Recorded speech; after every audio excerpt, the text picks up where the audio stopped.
Mr. Chairman, ladies and gentlemen, it's a great pleasure and honor to be here. This is my third participation in Turkish HPB meeting, and it's always a pleasure to be here. I would like to express my great thankfulness to Professor Mustafa Kerim and Professor Ahmet Çoker for the kind invitation, and I always feel as at my home here in Turkey, especially in this region. So I would like to express my congratulations to Mustafa and to Ahmet. They obtained the meeting, AHPB meeting next will be in Istanbul, so it was a well done job, and you should be congratulated for this achievement. Also, I would like to express the regards from entire West East Balkan chapter of EHPBA. I'm currently the president, and according to all my members, we are so happy that we can send regards for all of you to them. My topic today is almost as same as from Demir, so I will try to escape some slides which will be almost the same because we use the same literature, as you know. It's very well known that outcome of the pancreas surgery depends on the hospital volume and experience of individual surgeons. So both things have to be fulfilled. You need to have the hospital with large volume and also the experience of the surgeon, because you need some other specialties which involve too much in the pancreas surgery, much more in any other surgery of abdominal. So it's very important to have team around you. And on the left-hand side, you can see the Optimus. It's the biggest achievement in robotic surgery, in robotic not surgery, but in robotics at all. And we know what is the advantage of minimally invasive approach. And still in HPB surgery, we are acting as on the picture on the lower left-hand side, because just one of the third is laparoscopic distal pancreatectomy, and less than 10% of laparoscopic people. It's in comparison with other parts of abdominal surgery. Yes, we can say and explain that pancreas surgery is extremely dangerous surgery, and it's not easy to obtain it, but still we have to be aware as pancreas surgeon that we are on the level on the below, not on the picture on above it. And as I'm now belongs to the, let's say, more experienced and older surgeon, I can say that for the youngers, that every new procedures pass 3 phases. First phase, it was as similar as for laparoscopic cholecystectomy. That can't be done. That was my teacher tell me, no, please don't do it. Laparoscopic cholecystectomy is dangerous. You can damage the bile duct and everything. That another phase is it shouldn't be done. And when they adapt that to themselves and learn the procedure, they say, I can do it. So we have to be aware of this psychological moment in the surgical mind. What's experience worldwide about the surgeon? This is the study published last year, and they compare the experience of surgeons who did minimally invasive distal and Whipple procedures, and it was 79% of participants. It was the questionnaire sent to the members of EHPBA, IHPBA, Japanese hepatobiliary pancreatic, and American and Asian Pacific HPB Surgical Society, and you see that it's more and more the surgeons are used laparoscopic on minimally invasive, even in the its number increases even in the laparoscopic distal or proximal or Whipple operation. And it's now, according to opinion of the surgeons, now you can see this this yellow bar. Whether this one. On this yellow bar, it's 54% of them think that laparoscopic distal or minimally invasive distal is superior to in distal pancreatectomy, and just for the 4.7% or in the laparoscopic in the Whipple procedures.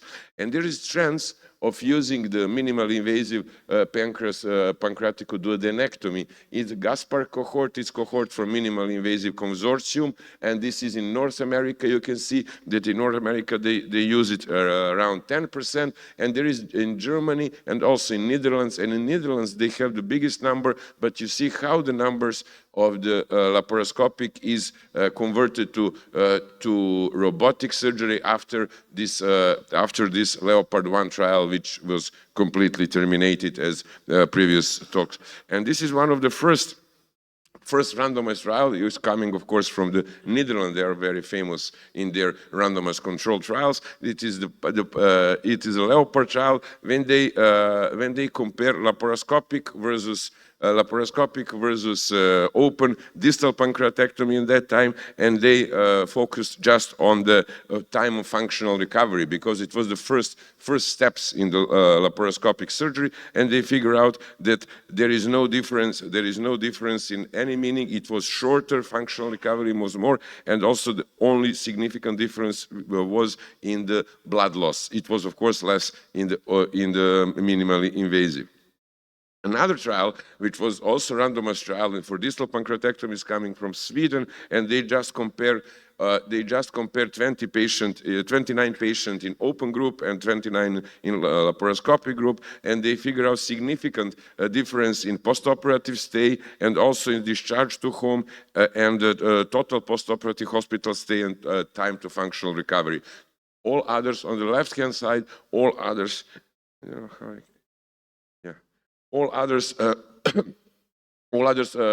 parameters according to the estimated blood loss, there is no significant difference. So that means that both procedures was almost the same. The only difference was in time for functional recovery. And another randomized trial, again coming from the Netherlands, it was minimally invasive. It was the diploma trial. The Demir mentioned it, and there was no. It was shown that there is no inferiority of minimally invasive distal pancreatectomy compared to radicality of resection. So first one was comparing the functional recovery, and then when the surgeons became more and more trained, then they compare radicality, and there is no difference between the laparoscopic and the open distal pancreatectomy. And now we're coming to the era of the robotic surgery. This is the study which compared the difference between robotic and laparoscopic, and it was in favor of the laparoscopic in operative time and also in operative cost and total cost of the treatment, but robot was much better in the means of the blood loss and also in conversion rate and lymph node harvesting. This was meta-analysis which was performed 2024. And also when we evaluating the cost of the open laparoscopic and robotic distal pancreatectomy, it was surprisingly that the total cost is the highest for the open surgery, and also if you taking into account surgical procedure cost, it's lowest. But with all if we compare to the hospital stay and the complications and hospitalization cost, was the highest in the open surgery again, and there is no there was differences also in favor of the robotic over laparoscopic and open in mortality and length of stay and postoperative morbidity. So this is another meta-analysis which compare all three procedures in means of the overall survival, resection margins, tumor recurrence, and the examined lymph nodes. There was no difference, even which was surprisingly, for the overall survival in favor of robotic surgery. That was all studies published up to the 2024, and it was included almost 10,000 patients. It was 2,000 patients in laparoscopic, 600 patients of the robotic, and 7,000 patients of the open procedure. So it was surprising results. If you're going to move to the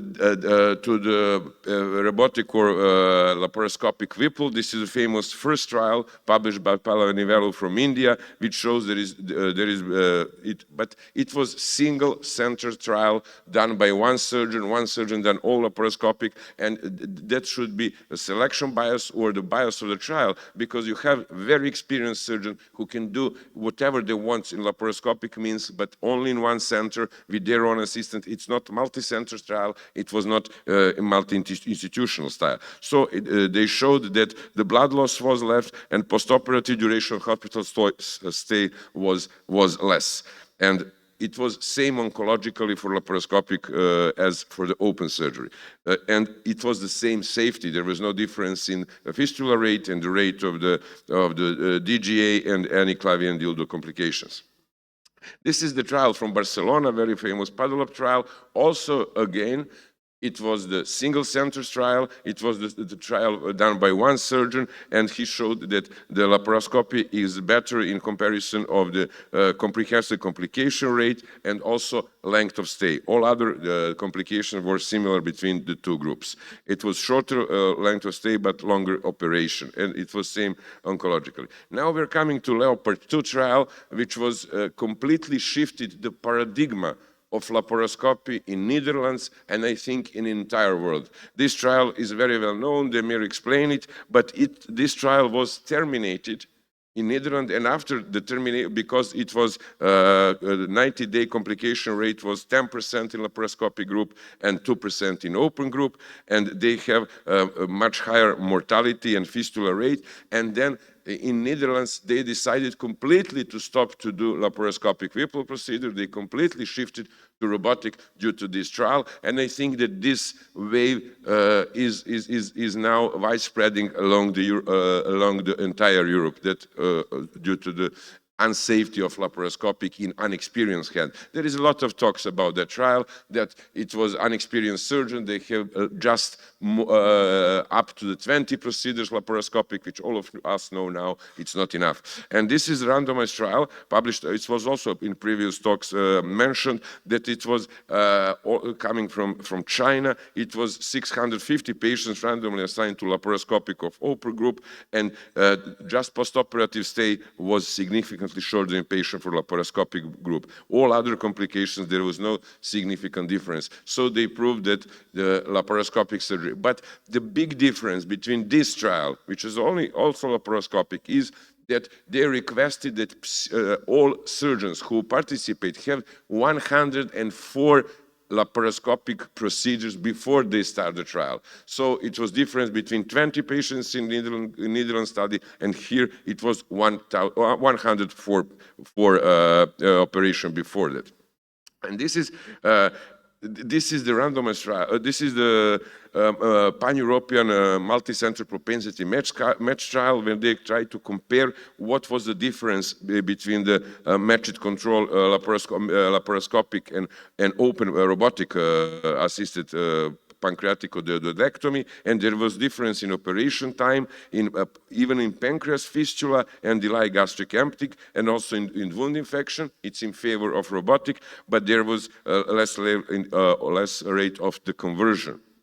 So, and it was really surprising that there was difference in delayed gastric emptying, and also we expect it will be the differences in pancreas fistula and higher R0 ratio. And this is now the trend in Europe, how it's going robotic versus laparoscopic. And you see at the beginning it was in favor of laparoscopic, but then it's completely shifted, and now the robotic takes the advantage, and there is much more. This is the also previously mentioned trial of from China, where they are comparing the robotic versus open pancreatic duodenectomy, and they requested at least 40 robotic procedures before the entering of the study, and it was a trial which showed that length of stay was significantly shorter in the robotic group, and postoperative mortality and also the complication rate were similar. And this is optimal choice for the patient, which is a minimally invasive and systematic review and meta-analysis, which included 19 studied and 13,000 patients. It was 4,000 robotic and 10,000 of the laparoscopic, and they showed all in favor of the robotic surgery. And this is the also previously mentioned Diploma 2 trial, which is randomized trial. Enrollment is finished, and we are expecting the result of this randomized trial, which will be multi-center. In entire Europe will be included. We will see what will be the result. And I want to point out also that it's very important to have structured program. As I spoke with the colleagues around the Europe, there is mainly single ideas and single program. All of us are going to some centers or some training centers, but there is no structured program in every country. I think that the Netherlands start to do this structured program, which started with online video bank, and then simulation of the robotic, biotissue, and on-site proctoring.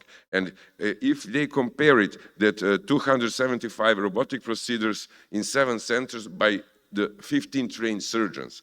And also the conversion rate was it was at the beginning of learning curve, 6.5% was conversion rate, and median blood loss was 250. Also clavia and dildo complications, and the duration of the laparoscopic reduced from 15% to 1, and where the robotic increased from 0 to 25. So it's very, very important to have structured program, to have program from entire institution, not only for a single surgeon or resident or fellow who is sent somewhere and then going back. We need to have structured program for entire hospital, for entire unit, and there they showed that the results can be much more, because it's mainly a single initiative of some of us who would like to go to learn something new.